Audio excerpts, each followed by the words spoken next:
In just the last couple of hours, brand new information about the Boston Marathon tragedy. The first image of the bomb. KMBC 9's Matt Flener is the only local reporter live in Boston. Matt, what's happening now?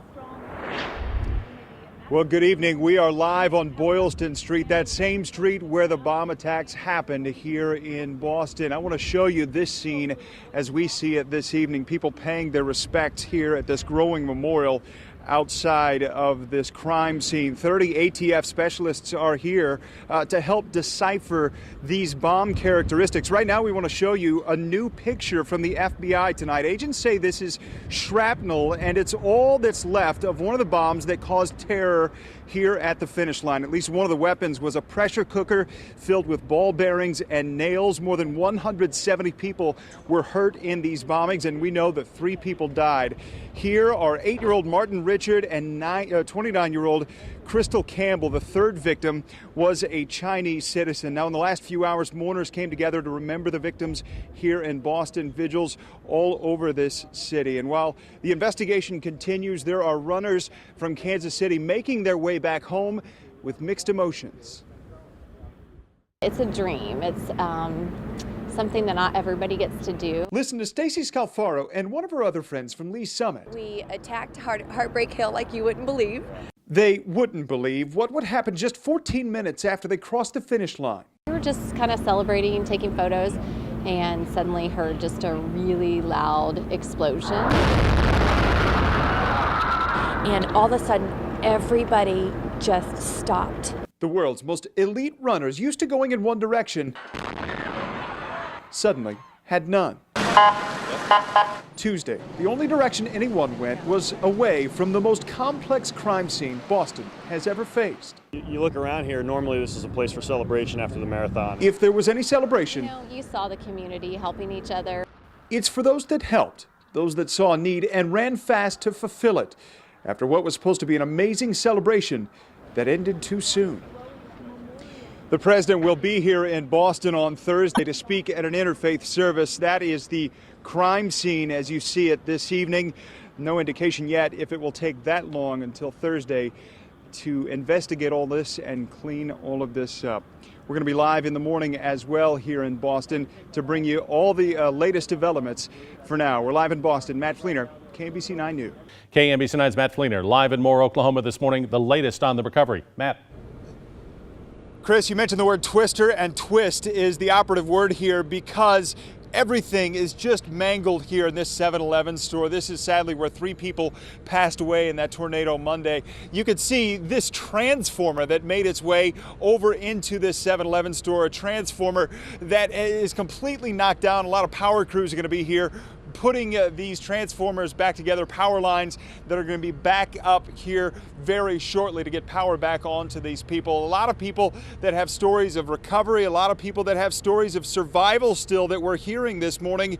There's a woman who actually saw this tornado and she pulled over. She found shelter inside of a hospital. We got into a hallway, everybody huddled. I was over a little girl and the roof started, to come in, and I grabbed the foam part of the roof and put it over the little girl, and then I laid on her. All the windows exploded. I looked up, saw it was right on top of us, and then it was gone that quick. Incredible, and you hear those stories of survival. We've talked to quite a few people who rode out this storm with people on top of each other, and it seems like a lot of those people that did survive were on top of each other. Some of those that we talked to yesterday, they were outside in a ditch, something that is just incredible considering the force of the winds here, about 200 miles per hour in this EF5 tornado. Chris? Colorado legalized recreational marijuana last month. Now, a new study says Kansas and Missouri residents are buying it and bringing it home. To be clear, it's still very much against the law in both Kansas and Missouri. KMBC 9's Matt Flener is on special assignment, Rocky Mountain High, and he joins us from inside a pot shop in Colorado. Matt. Well, good evening. Yes, we're in the Medicine Man Denver dispensary tonight. Right now, if you were to hop in the car from Kansas City to come here to Denver to buy marijuana, you would be able to get this, a 1/4 ounce in one transaction. That leads to about 7 joints there is a quarter ounce right there. That's going to set you back $109 after tax. You just can't go out in public and smoke it. You have to do in private. Where that marijuana goes, though, when it leaves stores is an issue a lot of people, especially across the border in Kansas, are trying to figure out. There's the Colby, Kansas. You can see from Interstate 70, and the Colby, Kansas I-70 from Colorado leads to. The road that it leads to is getting worse. In this town, a little more than 50 miles from Colorado's border, the police chief saw his marijuana caseload at just a dozen simple possession or distribution cases just a couple of years ago. 2013, we went up to 38 cases, and we believe that's a direct result of being so close to the state of Colorado and the changes that they've made. A lot of it comes through Kansas. I will agree with that. A lawyer just across the street has established a much bigger presence in marijuana cases since Colorado's pot laws have changed. A Colorado attorney and I have thought about putting up a billboard on the eastbound lane about 2-3 miles back into Colorado saying possession of any amount of marijuana in Kansas can be a felony. No excuses. Yet at the same time, he says there's much more Kansas could do to change its marijuana law. It's taking a lot of otherwise young, innocent people and making criminals out of them. But it's young people, less than 18, the police chief says, are getting the drug more often here, especially in the past 2 months since recreational pot became legal. I think we're just scratching the surface on what we're going to see trafficked in. This, all from the roads leading to and from this close to the border town in Kansas.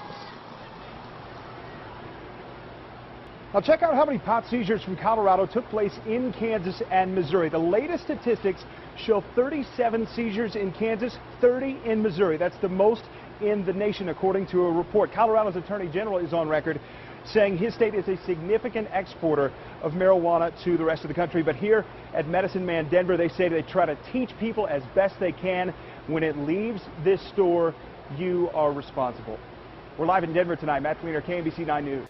More than 2,300 flights were canceled today and hundreds more delayed because of the weather. And our own Matt Flener had to deal with that on his way to New York City to cover the Super Bowl. And Matt, we're glad to see that you finally made it.